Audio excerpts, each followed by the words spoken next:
Hello student, my self Sanjay Kumar Chaurasia. आप लोगों का एसके क्लासेस में स्वागत है।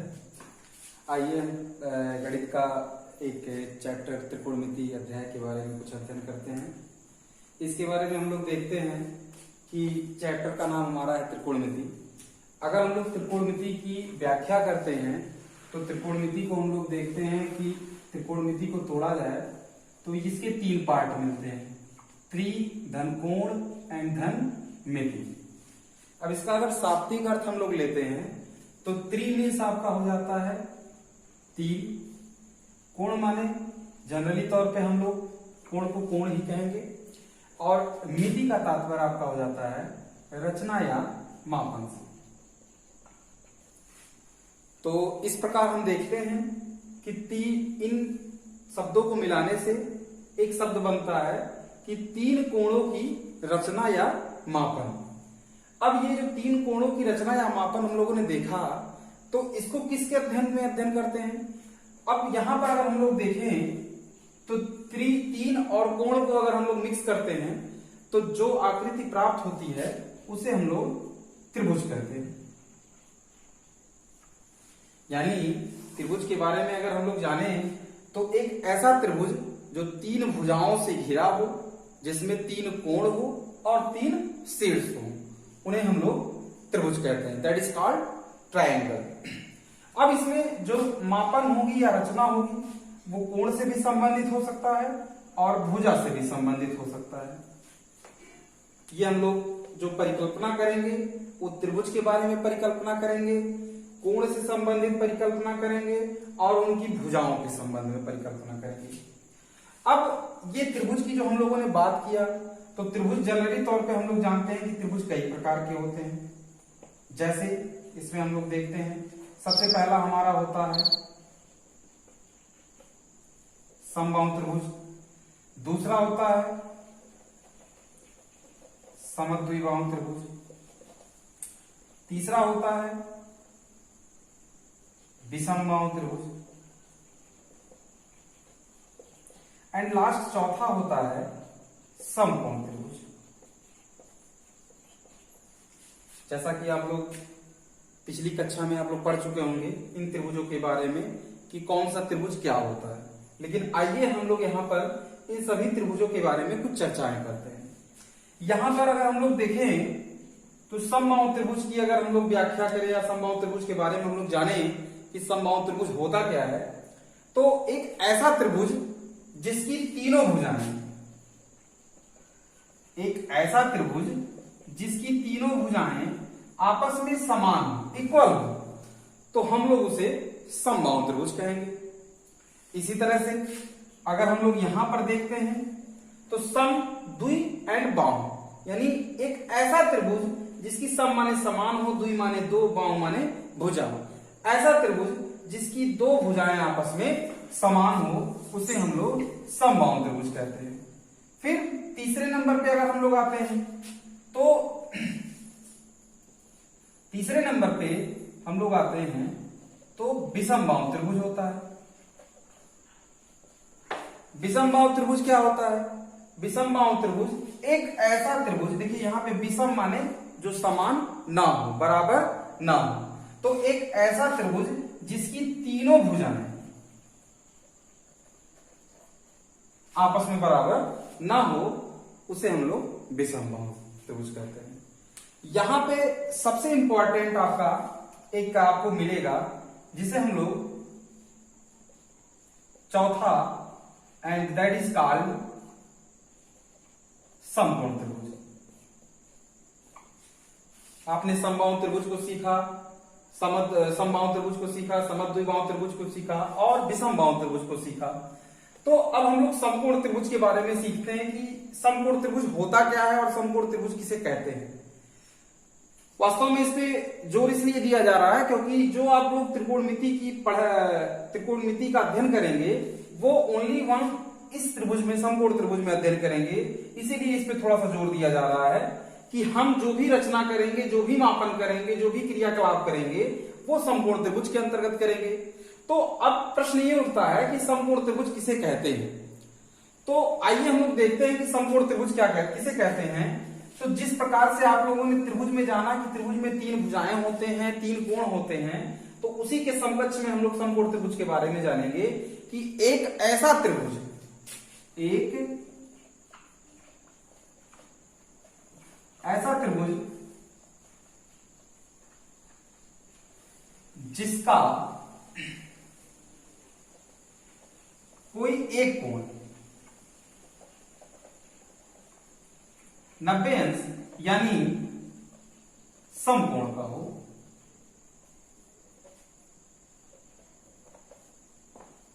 तो वह त्रिभुज जो होता है वो आपका समकोण त्रिभुज कहलाता है।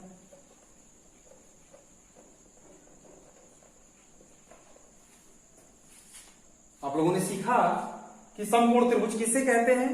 एक ऐसा त्रिभुज जिसका कोई एक कोण, 3 कोण होते हैं जनरली, तो तीनों कोणों में से कोई एक कोण आप लोग देखेंगे तो वह जो कोण होगा वह आपका 90 डिग्री अगर है तो वह त्रिभुज आपका समकोण त्रिभुज कहलाएगा।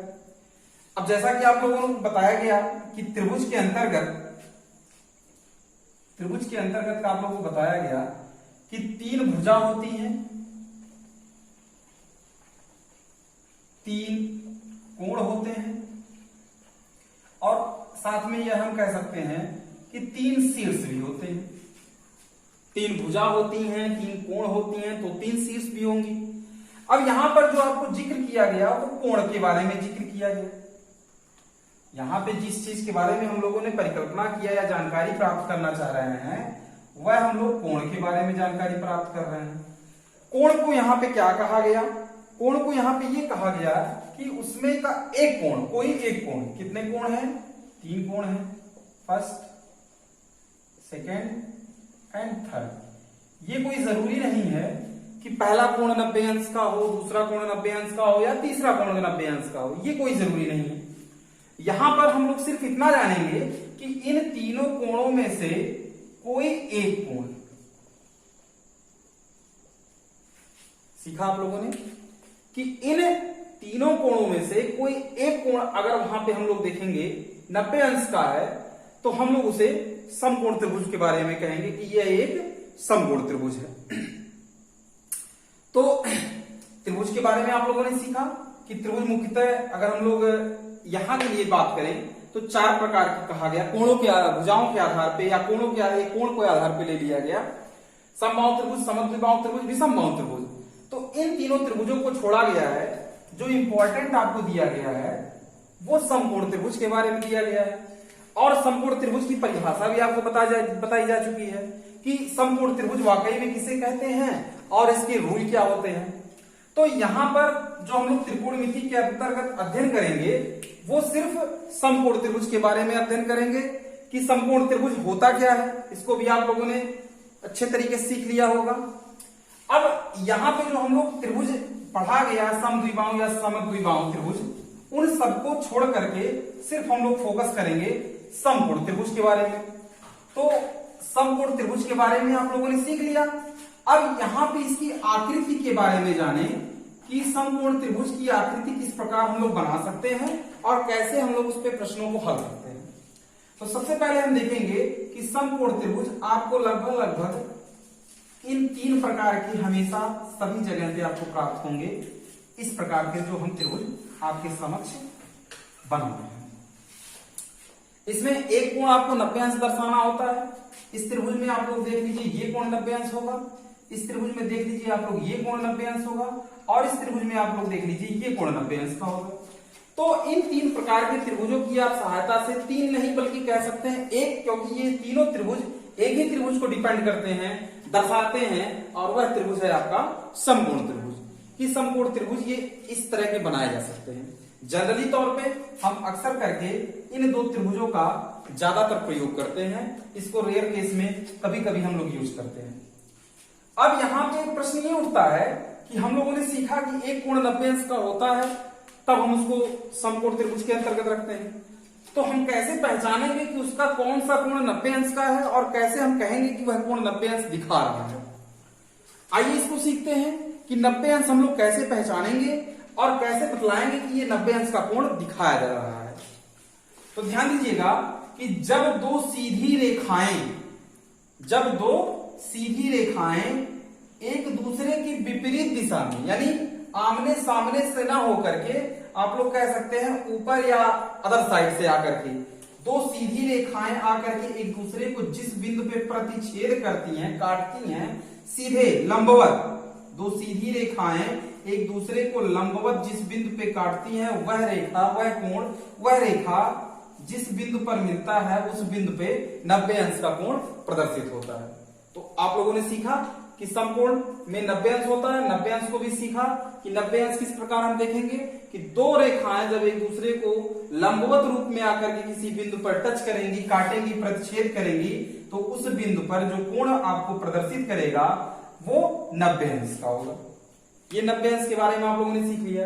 अब यहाँ पे आइए देखते हैं कि हम लोगों ने जिक्र किया कि त्रिभुज में 3 भुजाएं होती हैं, 3 कोण होते हैं और 3 शीर्ष भी होते हैं। तो यहां पर अगर हम लोग जिक्र करें 3 भुजा के बारे में, तो जनरली तौर से अन्य त्रिभुजों में आप सिर्फ इतने से काम चला लेते हैं कि ये पहली भुजा है, ये दूसरी भुजा है किसी भी त्रिभुज में, एंड ये तीसरी भुजा है। उसको सिर्फ पहला, दूसरा, तीसरा कह करके आपको उसके नाम को नामकरण कर देते हैं। लेकिन यहां पर समकोण त्रिभुज में जब हम लोग आते हैं तो समकोण त्रिभुज में इनको हम सिर्फ भुजा कह करके काम नहीं चला सकते, उन तीनों भुजाओं का 3 अलग अलग नाम हो जाता है। अब वो नाम क्या क्या है देखिए। नंबर पहला, सबसे पहला जो भुजा होता है उसे हम लोग कर्ण के नाम से जानते हैं। नंबर दूसरी जो भुजा होती है उसे हम लोग लंब के नाम से जानते हैं। एंड नंबर तीसरा जो होता है उसे हम लोग आधार के नाम से जानते हैं। कर्ण, लंब और आधार। जैसा कि अन्य त्रिभुजों में आप सिर्फ पहला भुजा, दूसरी भुजा और तीसरी भुजा कहकर के काम चला सकते थे, लेकिन यहां पर समकोण त्रिभुज में उन तीनों भुजाओं का 3 अलग अलग नामकरण हो जाता है और उन तीनों नामों को हम लोग कर्ण, लंब और आधार के नाम से जानते हैं।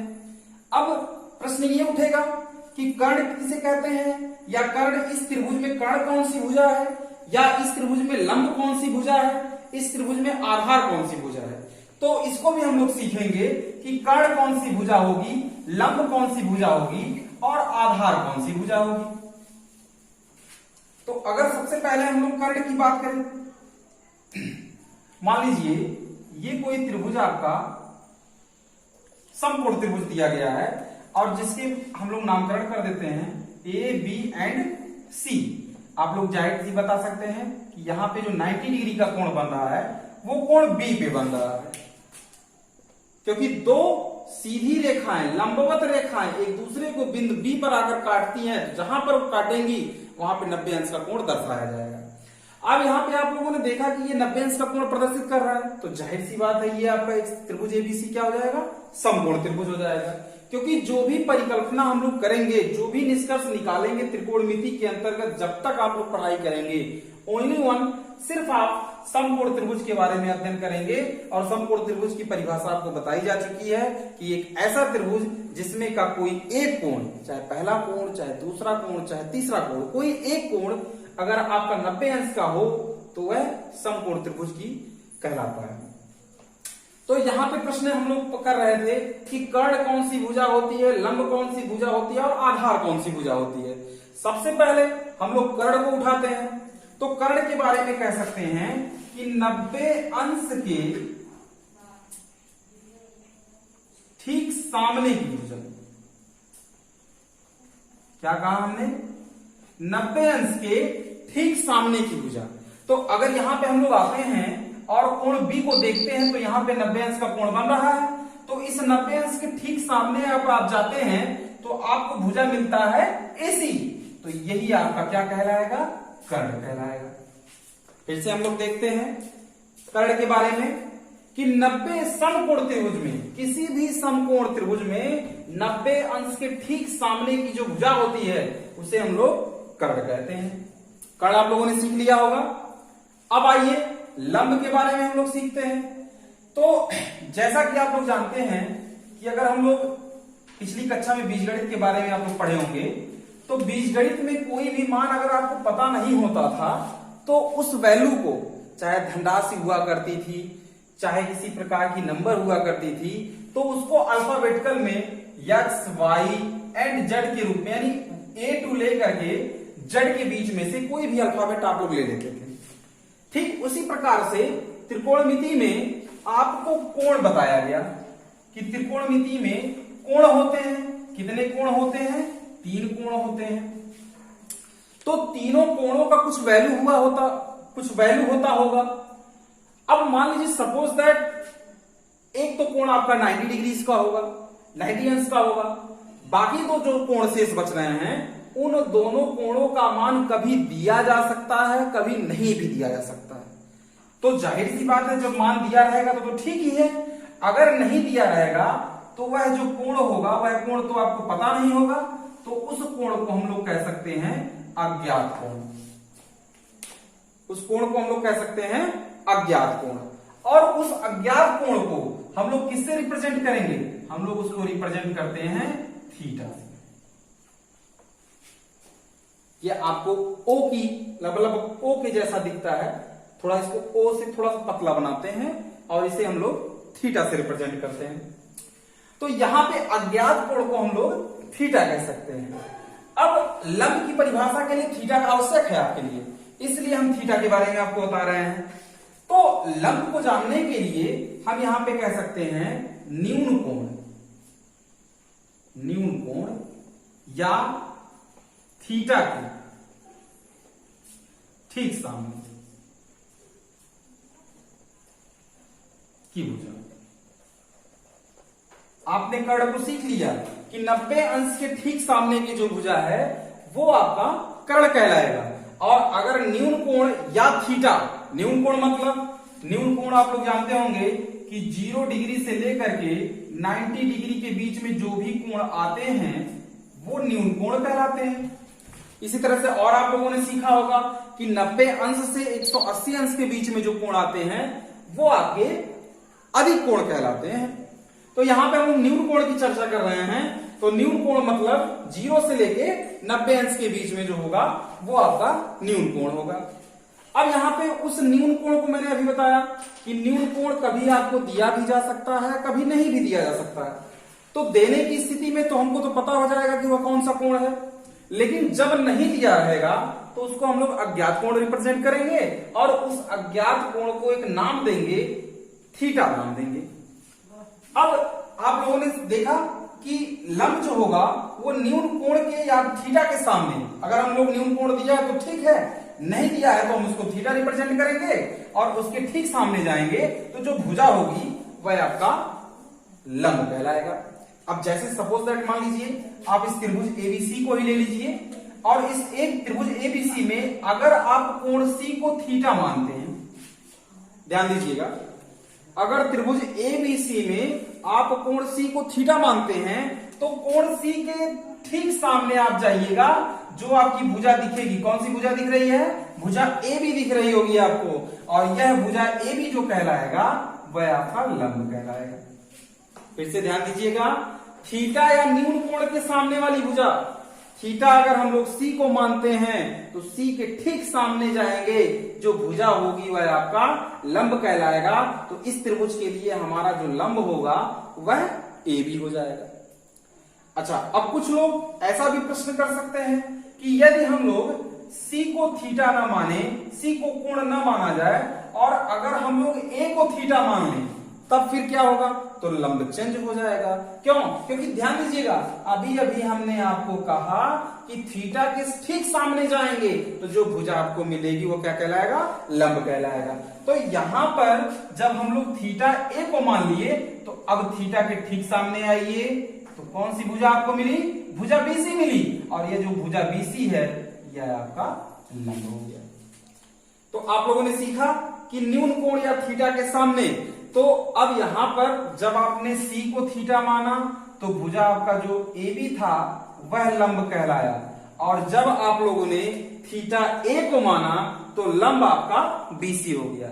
यानी अब आपको ये ज्ञात हो चुका होगा कि लंब बदला जा सकता है, लंब को बदला जा सकता है, यानी वह किस पे डिपेंड करता है, उसके कोण पे डिपेंड करता है कि वह कोण कौन सी कोण पे डिपेंड करता है, ताकि उसके हम सामने जाएंगे और उसके सामने जो भुजा होगी वह लंब कहलाएगी। अब अगर हम लोग आधार की बात करें तो इसको ढूंढने और तलाशने की जरूरत नहीं है, क्योंकि आप देख रहे हैं कि आपने पहले ही कहा था कि किसी भी त्रिभुज में 3 कोण होते हैं, 3 शीर्ष होते हैं, 3 भुजा होते हैं। तो यहां पर आप लोगों ने कहा कि यहां पे 3 भुजा होते हैं, 3 भुजा में से 2 भुजाओं का मान आपने निकाल लिया कि AC आपका कर्ण है, BC आपका लंब है, तो जो शेष भुजा बचा है वही आपका आधार हो जाएगा। यानी आपको आधार पहले ढूंढना नहीं है, सबसे पहले आपको कर्ण ढूंढना है। कर्ण वेरी सिंपल, 90 अंश के ठीक सामने। 90 अंश को पहचानना आप लोगों को सिखाया गया कि 90 अंश कैसा होता है, जब 2 लंबवत रेखा एक दूसरे को किसी बिंदु पे आकर काटती हैं, तो जिस बिंदु पे काटती हैं वह 90 अंश होता है। उसके ठीक सामने आप जाएंगे तो जो भुजा मिलेगी वो कर्ण मिलेगा, और थीटा जिस भी कोण को मानेंगे तो उस थीटा के सामने जाएंगे तो जो भुजा मिलेगी वह लंब कहलाएगा। और जो शेष तीसरी भुजा बचेगी, यहाँ पे ध्यान दीजिएगा, कौन सी भुजा, तीसरी भुजा, क्योंकि आप लोगों ने कहा था कि त्रिभुज में 3 कोण होते हैं, या मैंने कहा था कि त्रिभुज में 3 कोण होते हैं, 3 भुजा होते हैं। तो जब भैया 3 भुजा होते हैं तो ये देखिए यहां पर 2 भुजाओं का नामकरण आपने कर दिया, तो जो तीसरी भुजा बची उसे हम लोग आंख मूंद के कह देंगे कि ये दैट इज कॉल्ड बेस, यानी आधार। फिर से हम लोग परिकल्पना करते हैं कर्ण लंब आधार का। 90 अंश के ठीक सामने की भुजा कर्ण, थीटा के ठीक सामने की भुजा लंब, जो शेष भुजा बची वह आधार। कर्ण कभी भी बदलता नहीं है, क्योंकि जब 90 अंश का कोण नहीं बदलेगा तो कर्ण भी नहीं बदलेगा। लंब सिर्फ अदला बदली होगा तो लंब और आधार में, क्योंकि लंब और आधार थीटा पे डिपेंड करते हैं। थीटा के सामने की जो भुजा होगी वो लंब कहलाएगा, और जो तीसरी भुजा बचेगी वह आधार कहलाएगा। तो आप लोगों ने सीखा होगा कि यह लंब, कर्ण और आधार क्या होते हैं। अब आइए इस त्रिभुज को लेकर के हम लोग एक थ्योरम का प्रयोग करते हैं, और उस थ्योरम का नामकरण हम लोग करते हैं, या उस थ्योरम के बारे में हम लोग जानते हैं। तो उस थ्योरम का नामकरण नाम दिया गया है पाइथागोरस थ्योरम। पाइथागोरस थ्योरम यानी पाइथागोरस प्रमेय। पाइथागोरस प्रमेय होता क्या है, या त्रिभुज, किस त्रिभुज में पाइथागोरस प्रमेय का प्रयोग किया जाता है, तो आप जान लीजिए कि पाइथागोरस का प्रमेय का प्रयोग सिर्फ समकोण त्रिभुज में किया जाता है। अब पाइथागोरस त्रिभुज का प्रयोग, पाइथागोरस प्रमेय का प्रयोग हम लोग कब करते हैं, जब किसी समकोण त्रिभुज में किन्हीं 2 भुजाओं का मान पता हो और तीसरी भुजा का मान हमको ज्ञात करना हो, तो हम लोग पाइथागोरस प्रमेय का प्रयोग करते हैं। अब देखिए पाइथागोरस प्रमेय होता क्या है, यहाँ पे पाइथागोरस का प्रमेय होता है कर्ण का स्क्वायर बराबर लंब का स्क्वायर धन आधार का स्क्वायर। इस प्रमेय का प्रयोग आप कभी भी कर सकते हैं। कब कर सकते हैं, जब किसी समकोण त्रिभुज में किसी 2 भुजा का मान दिया रहे और तीसरी भुजा का मान ज्ञात करना हो, तो आप लोग पाइथागोरस प्रमेय का प्रयोग करेंगे। पाइथागोरस प्रमेय के बारे में जानिए कि पाइथागोरस प्रमेय का प्रयोग कब करते हैं, समकोण त्रिभुज में करते हैं। समकोण त्रिभुज में कब करते हैं, जब समकोण त्रिभुज में तीनों भुजाओं कर्ण, लंब और आधार, तीनों भुजाओं में से किसी 2 भुजा का मान पता हो। अब 2 भुजा आपका लंब हो सकता है, आधार हो सकता है, कर्ण हो सकता है, लंब हो सकता है, कर्ण हो सकता है और आधार हो सकता है, तब हम लोग पाइथागोरस प्रमेय का प्रयोग करेंगे, जिसे हम लोग कर्ण का स्क्वायर इज इक्वल टू लंब का स्क्वायर धन आधार का स्क्वायर कहते हैं। अब देखिए इसको सरल करने का तरीका क्या है, इसको बीजगणित के अनुसार, बीजगणित के पक्षांतर अनुसार, बीजगणित में जैसे हम लोग प्रश्नों को पक्षांतर करके हल करते हैं, ठीक उसी प्रकार से हम 2 भुजाओं का मान रखेंगे और तीसरी भुजा का मान ज्ञात करने के लिए उसको पक्षांतर करके उसको हल कर लेंगे, तो त्रिभुज में किसी भी तीसरी भुजा का मान हमको ज्ञात हो जाएगा। तो यहां तक हम लोग कंप्लीट करते हैं, और आगे की वीडियो अगले वीडियो में आप लोगों को दिया जाएगा। तो हम लोग इसको प्रैक्टिस करते हैं, और हमारे चैनल को लाइक करिए, सब्सक्राइब करिए और शेयर करिए। धन्यवाद।